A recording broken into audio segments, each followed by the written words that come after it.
packed house here today, and I have a very special guest with us, the Vice President of the United States. He'll deliver some remarks and take some questions. First, I just want to share remarks of my own. Democrats in Congress have officially shut down the United States government. House Republicans passed a nonpartisan, clean piece of legislation to extend current government funding until November 21st. But nearly every single Democrat senator voted against this bill. To be clear, this was the exact same bill that Democrats approved 6 short months ago in March, just adjusted for inflation.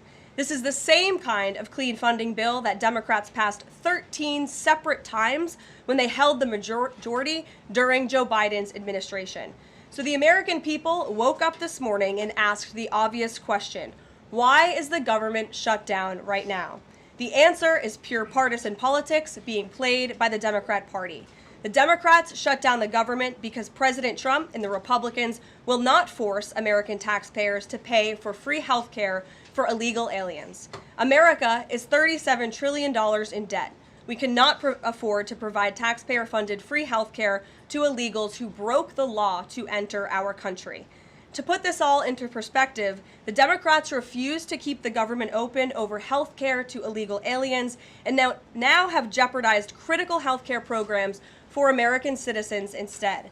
The Women, Infants, and Children program, community health center funding, Medicare treatment options, and other health programs are now all at risk because of the Democrats rejecting the clean CR. The most vulnerable in our country are being punished because the Democrats want to prioritize illegals over American citizens. And if Democrats actually cared about health care, they would applaud the actions taken by President Trump just yesterday in the Oval Office. He took a bold and massively popular action to improve our healthcare system. He announced the first agreement with a major pharmaceutical company, Pfizer, to lower drug costs for Americans. This is a historical achievement long sought by past Democrat presidents that only President Trump was able to get done. Also yesterday, while the Democrats were whining about health care for illegal aliens, President Trump signed a powerful executive order to supercharge American AI innovation and unlock cures for pediatric cancer patients in the United States. While President Trump took action to lower drug prices and improve the lives and the care of American children with cancer, again, Democrats are fighting to give health care benefits to illegal aliens. The Trump administration is fully committed to lowering health care costs and advancing policies that will save American lives. But right now, we need to keep the government open and funded. And individuals and organizations across the political spectrum, across the country, agree with the Trump administration and Republicans. The labor union leader, the Teamsters, Sean O'Brien, sent a very blunt message to Democrats over their destructive antics. He said American workers are not bargaining chips. Senators need to stop screwing around and pass the House-passed clean short-term funding bill. The U.S. Chamber of Commerce, the world's largest business organization, called to immediately pass the Republican clean CR, saying, quote, shutdowns are harmful to the economy, the American people, and our national security. And even Democrat Senators Cortez Masto and Fetterman acknowledged that their party is betraying the American people with this costly and chaotic Democrat shutdown. Enough is enough. Democrats need to stop sabotaging our country and holding the American people hostage in the country. Democrats need to do their jobs. The American people want the government reopened, and this is proven in a New York Times poll showing that 2 in 3 Americans say the government should not be shut down by the Democrats, even if their absurd demands are not met. The president and Republicans are working very hard to reopen the federal government. The vice president here has been crucial in this effort. We encourage all Americans across the country, call your Democrat senators and encourage them to reopen the government. That's what President Trump and the vice president want to do. And with that, I will turn it over to our great vice president, J.D. Vance. Great. Well, thank you, Karoline, and good afternoon to everybody, and good afternoon to everybody who's watching at home. It's a tough act to follow, but let me just say a few things, and then I'll take a few questions. Number one, Democrats say that they care a lot about lowering health care costs, and yet, when the president took historic action to work with the drug companies to lower prescription drug prices, the Democrats did nothing to help us. In fact, we would have loved to have the Democrats helping us, but they didn't. They talk about doing something. They don't actually do the hard work of making it happen. What they have done instead is to shut down the government because we won't give billions of dollars to healthcare funding for illegal aliens. That is what has actually happened. To the American people who are watching, the reason your government is shut down at this very minute is because, despite the fact that the overwhelming majority of congressional Republicans and even a few moderate Democrats supported opening the government, the Chuck Schumer AOC wing of the Democratic Party shut down the government because they said to us, we will open the government, but only if you give billions of dollars of funding for health care for illegal aliens. That's a ridiculous proposition.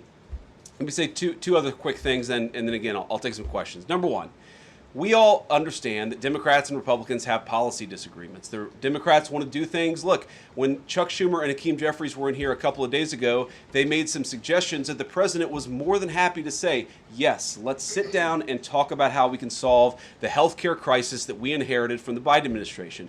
But it's one thing to say that we should solve the health care crisis for Americans. It's another thing to say that we're going to shut down the government unless we give the Democrats every single thing that they want, which, as Karoline says, includes giving billions of dollars of taxpayer funding for health care for illegal migrants. That's ridiculous. You don't have policy disagreements that serve as the basis for a government shutdown. Let's have the conversation about how to fix American health care, about how to make health care more accessible. As the president showed, he's more than willing to act on behalf of the American people for this very reason. What you don't do is say, unless you do exactly what we want to do as congressional Democrats, we're taking a hostage.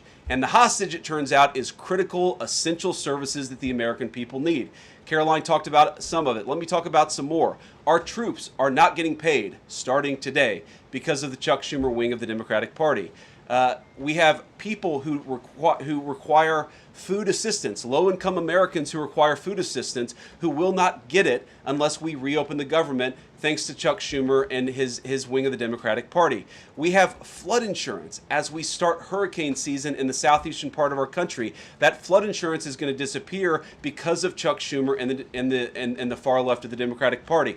We need to reopen the government. Let's fix America's problems. Let's work together to solve them. But let's reopen the government before we have our negotiation about health care policy. That's what the American people demand, and that's certainly what the President of the United States wants. Let me make one final point. I think a lot of Americans are asking themselves, why did this happen? Why did the Democrats shut down the government despite, as Karoline said, voting on the exact same piece of legislation 6 months ago?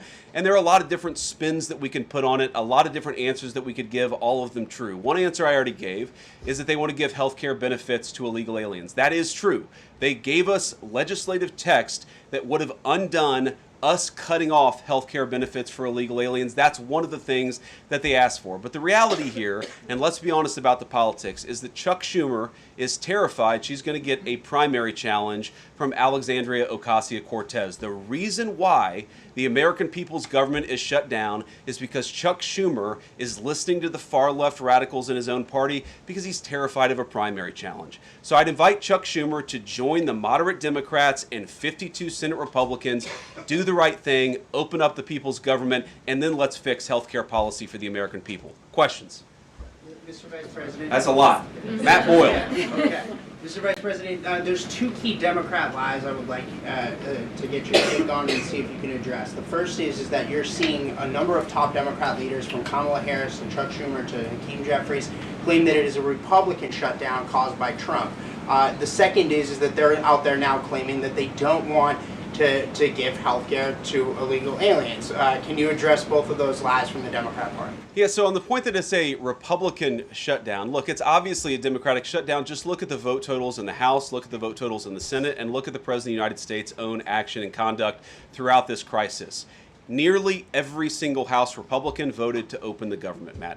Nearly every single Senate Republican voted to open the government last night, and even to their credit, a few moderate Democrats voted to open the government. That's not a Republican shutdown when nearly every single Senate Democrat votes to shut it down and every Republican voted to open it up. It's just obviously not true. Now, you can disagree about a number of things, but you can't disagree about the obvious fact that Republicans voted to open the government. The president stands ready to sign that opening of the government. We just need a few more Democrats to join us in that effort to open the government. Your final question.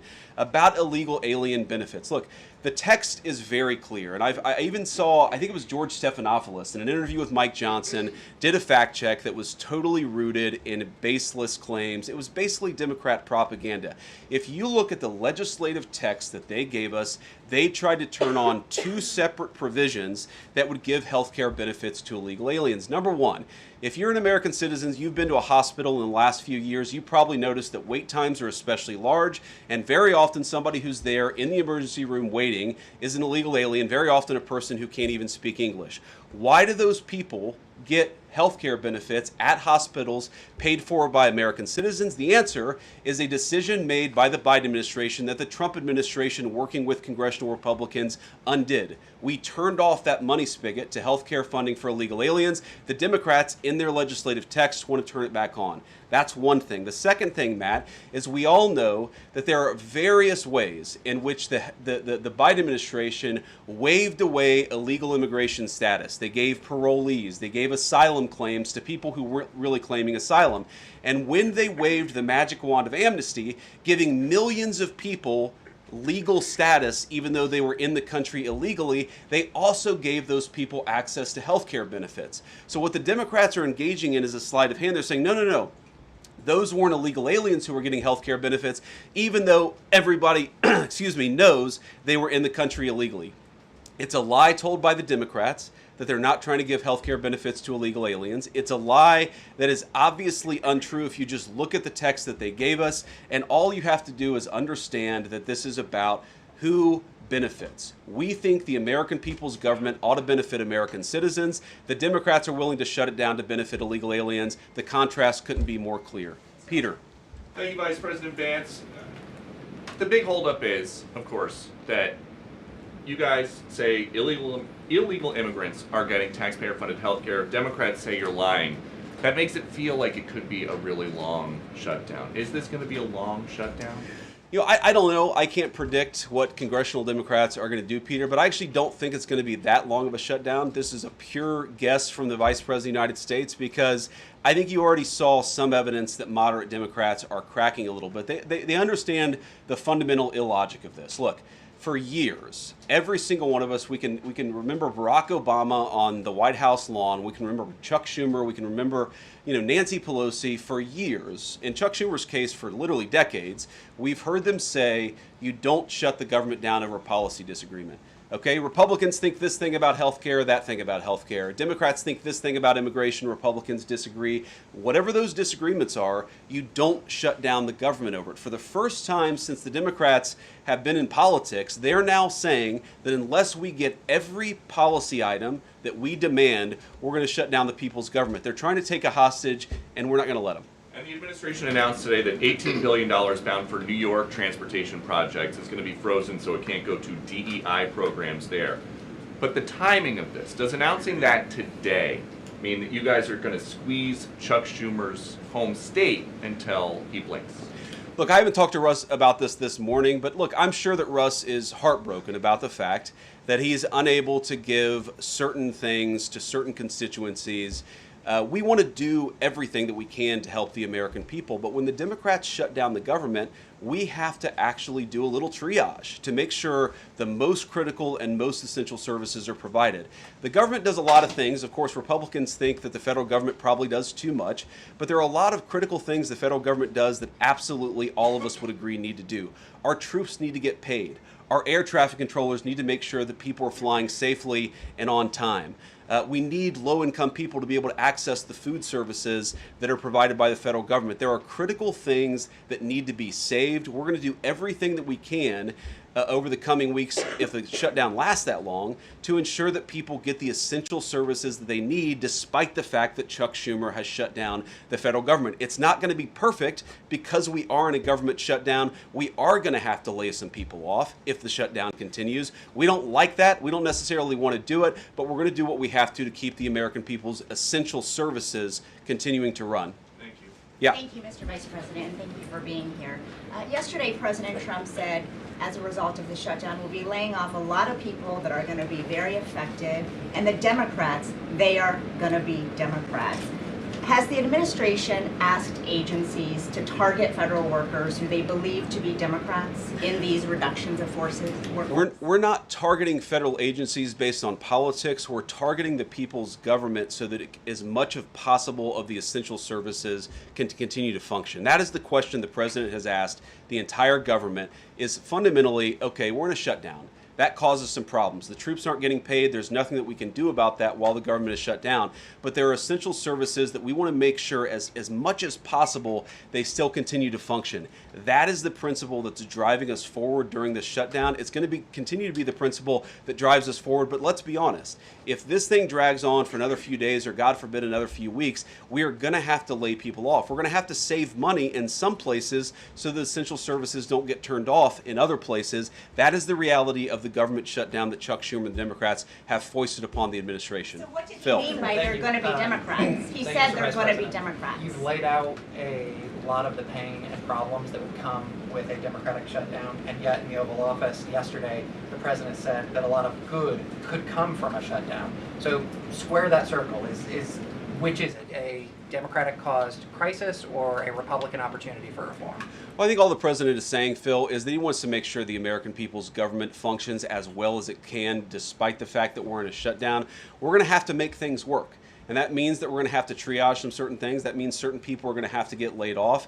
And we're going to try to make sure that the American people suffer as little as possible from this shutdown. That's what the president is saying, is that, yes, this is a bad thing. Obviously, the president is trying to reopen the government, but we're going to make things work as well as we possibly can, given the constraints that we have. And then on those policy differences for the discussion and the negotiations to come later, during the Biden administration, Democrats twice voted to expand these Affordable Care Act tax credits. But those were supposed to be temporary, and they were slated to expire at the end of the year. As you sort of crack the door open to negotiation at a later date, would the party that ran on defunding Obamacare really negotiate about potentially expanding Obamacare? Well, Phil, what we've said to the Democrats is that we're willing to have a conversation about how to ensure that Americans continue to have access to health care, and frankly, they should have access to better health care at a lower cost. We inherited a mess of a health care system from the Biden administration. It's why the president has worked so hard on the most favored nation status for prescription drugs. It's why we care so much about lowering the cost of prescriptions and why we're doing everything else. We're willing to have that conversation, but I think it's important to bracket the health care policy conversation because it's separate from the government shutdown. We think that we can open the government and then have the conversation about what best healthcare policy to fit the needs of the American people. That's all we're trying to do. That's all we're trying to accomplish. We've got to reopen the government first. Now, Karoline, I don't know how you do this, how you actually choose people, because I don't know 90% of the names in here. Is it just who's the best dressed? Okay, I really like your shirt. Go ahead. Thank you, Mr. Vice President. You are President of the Senate. Can you talk about what you're doing, what the administration is doing to try to get other Senate Democrats to vote to open the government? Yeah, we're talking to a number of our colleagues, Democratic and Republican, in the Senate. I talked to a number of them last night. The president, of course, is talking to them as well. I think there really are two categories of demands that I've seen privately from congressional Democrats. I think on the one hand, those who are negotiating in good faith are saying, look, we just want to make sure that we're able to have a conversation with the administration about some of the critical needs that we see that need to get fixed over the next few months. We recognize it's kind of absurd, and a lot of them will admit in private that it's kind of absurd to shut down the people's government over these disagreements, but just agree to negotiate with us in good faith on these issues, and of course we're having that conversation with them. Then there's another category, people who say, give us everything we want or we're going to keep the government shut down. We just write those people off because they're not negotiating in good faith. And frankly, we don't need them. We've already got 3 more Democrats last night than I thought we would get. And I think it's because they recognize the illogic of the position of taking the entire American economy hostage because they don't get their policy priorities. So 3 moderate Democrats joined 52 Republicans last night. We need 5 more in order to reopen the government. And that's really where we're going to focus, is how to get those 5 additional Democrats. Thanks, Mr. Vice President. First 2 questions. Are there plans to meet Democratic leaders again in the coming days, or are you planning on plucking off senators one by one? So that's the whole question? No, I got a second part. Okay, go ahead and ask the second question. So the president's been posting some images of Leader Jeffries and Senator Schumer I saw. recently.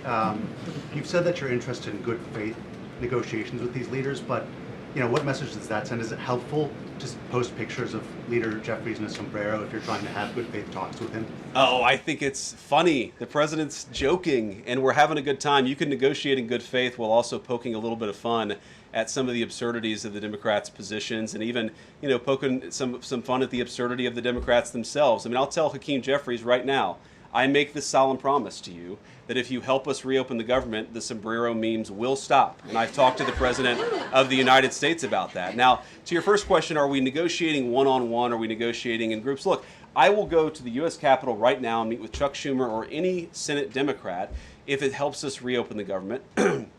Most of the conversations, in my experience at least, have been one-off. We're also, of course, relying on some of our Senate Republican colleagues who have good relationships across the aisle. We're going to do whatever we have to do is the answer. And I think it's tough to predict what shape this negotiation is going to take over the next few months.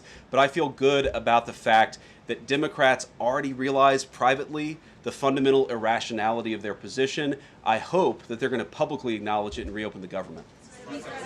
Right in the back, yeah. Thank you, Mr. Vice President. You responded to a post on X of Chuck Schumer on the House floor back in 1996, railing against illegal immigrants receiving taxpayer-funded benefits. You said Chuck Schumer once recognized that it was disastrous to give illegal aliens rewards for breaking the law. Now he wants to shut down the government unless we reward illegal aliens for breaking the law. Why has Chuck Schumer changed his stance? That's a good question. Actually, it's a very tough question. Asking me to get in the head of Chuck Schumer is not a place I particularly want to be, but my basic read on it is that the entire Democratic Party, the political leadership, not every Democrat nationwide, but the political leadership of their party has got it into their heads that the only way to be compassionate is to be compassionate to illegal aliens rather than American citizens. If you go back to what Bill Clinton was saying, even Barack Obama in some cases, what he was saying about illegal immigration 10, 15, 20 years ago, you would put them on the MAGA right based purely on their rhetoric around illegal immigration. So I don't know why they've gone so far to the left. I think it's bad for the country. I think it's bad for them politically. But our principle, all I can do is speak for the president that I serve and the country, the administration that I serve right now. We believe that the American people's government exists for the American people. That means the people who have the legal right to be here, and that's why we're fighting to reopen the government. And unfortunately, the Democrats are fighting to shut it down for the benefit of illegal aliens. And I'll take a couple more, and then I'll let Karoline. I'll go back to my day job so Karoline can go back to hers. All right. Yes. Thank you, Mr. Vice President. Just going back to the sombrero, you said that the president is joking, but Hakeem Jeffries says that these memes were racist. What's your response to that? And just if I may briefly go off topic, Secretary Hegseth yesterday made an edict about no more beardos in the military. Just wondered what. Sorry, what did he say? No more beardos. Beard. Beards. Oh, sorry, it's my accent. Just wondered your response to that.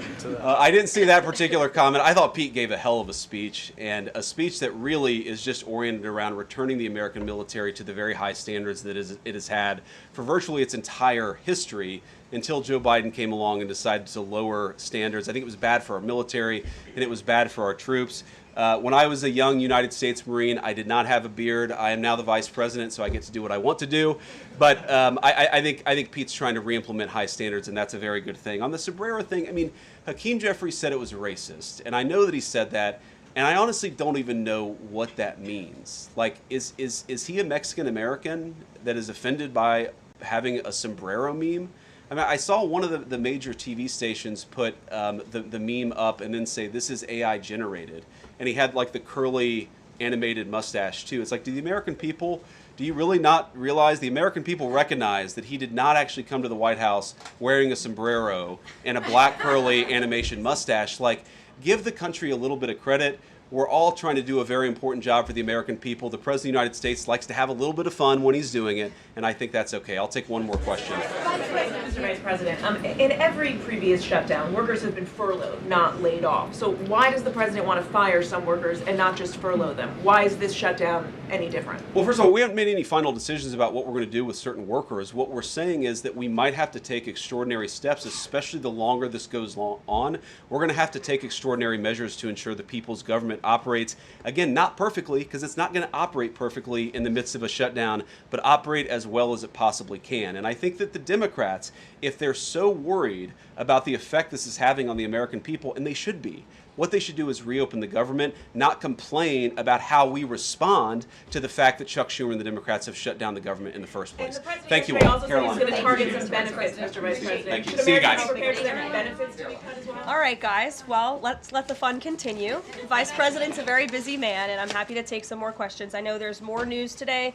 Aside from the shutdown, we can focus on the shutdown if you want, but let's go ahead. Kate, why don't you start? The president talked about doing things that he said were irreversible during the shutdown, cutting vast numbers of people, he said, and cutting programs. Can you specify what exactly he was referring to, what's on the table, and what's going to be cut? Look, I think the Vice President just referred to this in some of the answers that he gave regarding the layoffs. There are unfortunate consequences to a government shutdown, and the federal government is not receiving any cash at the moment, and so the Office of Management and Budget has been tasked with looking over the receipts and looking over the budget of the entire federal bureaucracy, and as the Vice President said, determining what needs to continue to go out the door and what can we continue to keep running, and what unfortunately is going to have to come to an end. So those decisions are being made, and unfortunately layoffs are very likely, as the Vice President just said, going to be a part of that. And has the White House had any direct response from Hamas, from the peace proposal that was laid out? The president said he would give 3 or 4 days, but is there a hard deadline now, or what are the next steps here? I will reiterate what the President of the United States said, 3 or 4 days, and I can tell you that there are some very sensitive discussions that are taking place, but I certainly don't want to get ahead of any announcement at this podium. I'm going to let Special Envoy Witkoff and the President of the United States handle that. Thank you, Caroline. 2 questions. First of all, following up on that, the president said yesterday, I believe, within 3 or 4 days he wanted to hear an answer from Hamas. Is he still sticking by that timeline? Yes, as I just confirmed. And then second question is a comment that's gotten a lot of global attention. Senator Dick Durbin, he was set to receive a Lifetime Achievement Award from the Catholic Church. He's since declined accepting it because there has been some controversy. Pope Leo commented on this, and he said that someone who says I'm against abortion, but I'm in agreement with the inhumane treatment of immigrants in the United States, I don't know if that's pro-life. You've been very open about your Catholic faith. How do you respond to that? I would reject there is inhumane treatment of illegal immigrants in the United States under this administration. There was, however, significant inhumane treatment of illegal immigrants in the previous administration as they were being trafficked and raped and beaten, and in many cases killed, over our United States southern border. You also look at the inhumane treatment at the hands of some of these illegal immigrants that took place under the previous administration as well. Laken Riley comes to mind, a beautiful American citizen who was killed at the hands of an illegal immigrant. So this administration is trying to enforce our nation's laws in the most humane way possible, and we're upholding the law, and we're doing that on behalf of the people of our country who live here.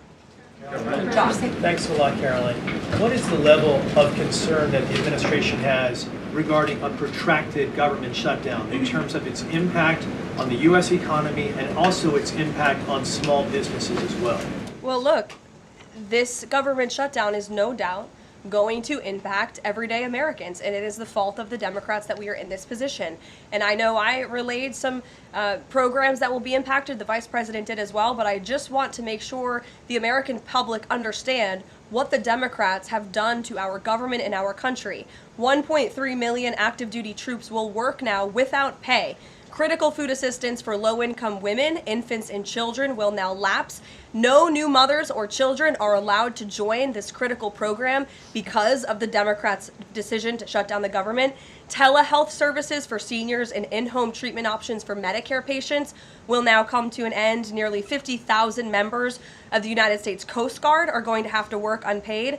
Over 13,000 air traffic controllers will work without pay, as well as TSA agents, which will very likely create flight disruptions. And pay will now stop for over 150,000 federal law enforcement officers. These are not just numbers and statistics. These are real Americans who have families at home. And I saw some Democrat members today saying they're still going to accept their paychecks because they have 3 kids at home and they have mouths to feed. Well, so do these federal workers who those same Democrats just voted to shut down the government and turn off their pay. And we believe that's very unfair, and it's why the administration wants to see the government reopened. GDP growth fell by about 0.5 percentage point during the last government shutdown during the president's first term. Are you expecting a similar type of impact on GDP growth related to this potential protracted government shutdown? Well, look, I think it's dependent upon how long this shutdown continues. So it's dependent on how long it takes Democrats to muster up the coverage, 5 of them, to vote in the best interest of our country, our citizens, and our economy. Eamon. Thank you, Caroline. Yesterday, your administration took a 5% stake in Lithium Americas and a stake in the mine that they're working on, and you've taken stakes in other companies and revenue streams from other companies. Can you articulate the broader principle here? When does the administration see it as appropriate to demand equity stakes or revenue streams from American companies? And what other companies are you going to be demanding those from? Well, look, this is a creative solution by the President of the United States to tackle our nation's crippling debt crisis. As I said earlier, we are $37 trillion, trillion with a T, in debt. And not only is the president effectively utilizing tariffs to bring in massive amounts of revenue, and there's billions of dollars coming in every month. I know you know that, even because you cover it on CNBC quite well. So the president is focused on how can the United States government make more money? How can we make our country wealthy and rich again? And cutting some of these unique creative deals with companies around the world and here at home is just one way the president is seeking to do that. And I know the Department of Energy just announced this new deal. It's another great deal for the American people and our government. And on Lisa Cook, Sure, go ahead. Lisa Cook, Yeah. the Supreme Court said today that she's going to be allowed to stay at the Federal Reserve Board until oral arguments in January. Does the president have any personal reaction to that? This has been something he's been very intent on. Look, we have respect for the Supreme Court, but they're going to hear the actual case and make a determination on the legal argument in January. And we look forward to that because we maintain that she was fired well within the president's legal authority to do so. She was removed from the board, and we look forward to that case being fully played out at the Supreme Court. Reagan. Caroline, I have one for you on E.J. Antoni and one on the shutdown. Sure. CNN reported that Collins and Murkowski declined to meet with E.J. Antoni, raising concerns that his nomination was in trouble. I'm wondering what message Collins and Murkowski are sending to the White House by not meeting with one of the president's nominees. Well, look, E.J. Antoni remains a great ally of the president and our team. It became clear, unfortunately, that he was not going to have the votes, and so we will be announcing a replacement nominee very soon. And on the shutdown, I'm just wondering how soon you could see cuts to the federal workplace, and if there's a specific agency that will experience the most cuts or be focused. Unfortunately, because the Democrats shut down the government, the president has directed his cabinet, and the Office of Management and Budget is working with agencies across the board to identify where cuts can be made, and we believe that layoffs are imminent. They are, unfortunately, a consequence of this government shutdown. Ed. So you talk about the layoffs being imminent. Is there a percentage then of reduction that the White House is looking for of workforce? I don't have a specific percentage for you. What about China, if I could? So China has not made one soybean purchase this year for the United States. I talked to a farmer yesterday who has about 1,000 acres in Iowa and says this is just killing her. Now, the president has been talking to President Xi. Could China not buying agriculture affect a possible meeting with the president? Would he not meet with Xi because China has refused to buy soybeans from the U.S.? Look, I don't want to speak for the president and make a determination on that from this podium, but what I can tell you is that supporting America's farmers and doing what's best for them is at the top of the president's priority list, and it's at the top of the list for this administration right now. There have been several very high-level meetings on this very topic. We want to help our farmers, and we're exploring the best ways to do that, and I would anticipate there will be more to come on that very soon. To the Chinese president. Look, I just shared that message. The president wants what's best for America's farmers. Sean. Hi, Caroline. Hi. 2 things to ask you about. Sure. First thing, I want to ask about this video that the president posted the other day. It was an AI deepfake of himself talking about something called med beds. What was he trying to communicate to the public there, and why did he delete it? I think the president saw the video and posted it, and then took it down. And he has the right to do that. It's his social media. He's incredibly transparent, as you all know. You hear from him directly on social media. He likes to share memes. He likes to share videos. He likes to repost things that he sees other people post on social media as well. And I think it's quite refreshing that we have a president who is so open and honest directly himself, many a times on Truth. You are hearing directly from the President of the United States. And second thing, how did the White House decide that it is appropriate for Jared Kushner to be working on matters that involve Qatar, the UAE, Saudi Arabia? 3 countries that combined have given him more than $2.5 billion for his investment firm. I think it's frankly despicable that you're trying to suggest that it's inappropriate for Jared Kushner, who is widely respected around the world and has great trust in relationships with these critical partners in these countries, to strike a 20-point comprehensive detailed peace plan that no other administration would ever be able to achieve. And so Jared is donating his energy and his time to our government, to the President of the United States, to secure world peace. And that is a very noble thing. And this is a peace plan that has not just been accepted by Israel, but it has been applauded by Muslim and Arab countries around the world. It has been applauded by European leaders around the world. Virtually everyone in the world is supportive of this plan that Jared Kushner offered his time to help put together alongside our special envoy Witkoff, the Vice President, the President of the United States, Secretary Rubio, and the President's entire national security team. We are very proud of that plan, and we hope Hamas will accept it because it will lead to a more peaceful and prosperous Middle East. Two questions. One, we're talking a lot about these layoffs and hypotheticals, but Speaker Johnson earlier today said that there is a proposal from the White House that House Republicans are expected to hear this afternoon about these mass layoffs. Can you tell us what is in that proposal? What agencies, what programs, what jobs? What he's referring to is a proposal that our Office of Management and Budget Director, Russ Vogt, is going to be proposing to the House Republican Conference. He's going to kind of walk them through what this unfortunately is going to look like so they can discuss it with their constituents back home in their respective districts. So I don't want to get ahead of the Office of Management and Budget, but I'm sure you'll be hearing more about that very soon. Look, we have to put a plan in place. It would be irresponsible of us not to take a look at each and every agency and get an understanding of what we're going to have to do moving forward to do the best we can in the midst of this government shutdown. Thanks, Caroline. Just on that point, though, Russ Vogt told House members, according to our notice reporting, that RIFs would happen in 2 days. Already, we know that some have been sitting out from the U.S. Patent Office. So I wonder, one, this administration continues to say that they don't want to lay people off, but obviously there is a plan to lay people off. So what is your message to those people who are getting laid off? And then if the government reopens, will those RIFs reverse? Are they not permanent if the government reopens, specifically if it reopens pretty quickly? Well, sometimes you have to do things you don't want to do, and it's because the Democrats have put us into this position.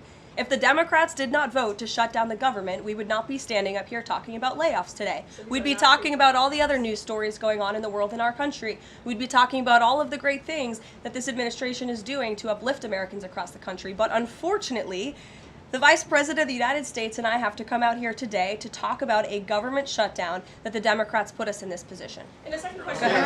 Thanks, Caroline. I'm just trying to clarify the timing of these potential layoffs to federal workers. You said imminent.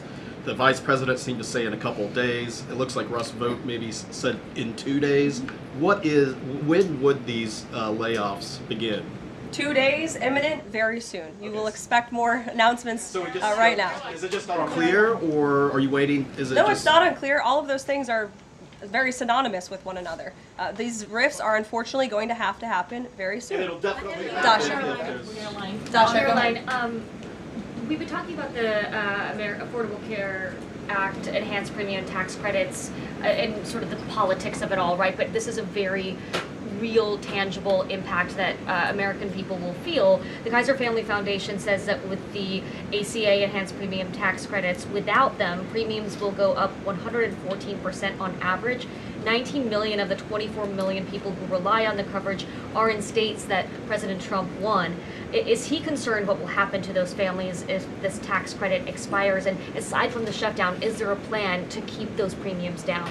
Look, as the Vice President just said, we are more than happy to have this conversation. The President and the Vice President and this team are more than happy to have that conversation with Republicans and Democrats on Capitol Hill. But it cannot happen right now. Right now, we need to reopen the United States federal government because people are going without pay. You have thousands of federal workers who have to show up to work and not get paid, and that's an unfortunate situation the Democrats have put us in. Then we can discuss this very important issue of healthcare that the president absolutely wants to fix. As I mentioned yesterday, he took... But those premiums do not expire until the end of the year. It's October 1st right now. now. And so we have a few months to have that conversation. And it's irresponsible of the Democrat Party to try to convince the American people that that conversation has to happen right now. No, what needs to happen right now is the reopening of the United States federal government. And then this administration will be happy to work with Democrats in good faith to come to a policy determination. But one red line the government has already made clear, this administration has already made clear, this administration is never going to support taxpayer-funded benefits going to illegal aliens. And we think it's despicable that that was one of the first proposals that Democrats put in their funding proposal, in their CR. The Republican CR was a clean CR that would keep the government open. Democrats have voted for it 13 times in the past. The Democrats put this poison pill in there, this partisan pill. Why? Because they are beholden to the far left radicals in their party. And you already see 3 moderate Democrats having the courage to say no. We need to keep the government open, and then we can have these conversations about health care. Mary. Karoline, I just want to circle back to something the Vice President said about Ocasio-Cortez, and actually Vice President didn't come up sooner. So if Schumer is catering to the demands of Ocasio-Cortez, can you share whether the White House views this as cracks in Schumer's leadership, and would the Vice President be open to meeting with someone like her if she is assuming this role in the Democratic Party? I'll let the Vice President speak on that himself. I think that certainly Senator Schumer was not expecting 3 moderates to break with him last night. In fact, last night you heard Senator Schumer say he can't guarantee that he will be able to hold his caucus together. And so again, we encourage Democrats to have the courage to do the right thing, do what you have done 13 times previously, and vote for this clean continuing resolution to keep the government funded. As for what the Trump administration and President Trump is going to do, we'll continue to be very public that we want the government to be open, and as the Vice President said, we'll continue to work in good faith with anyone on Capitol Hill who wants to do right by the American people. Thank you all so much. We'll see you later.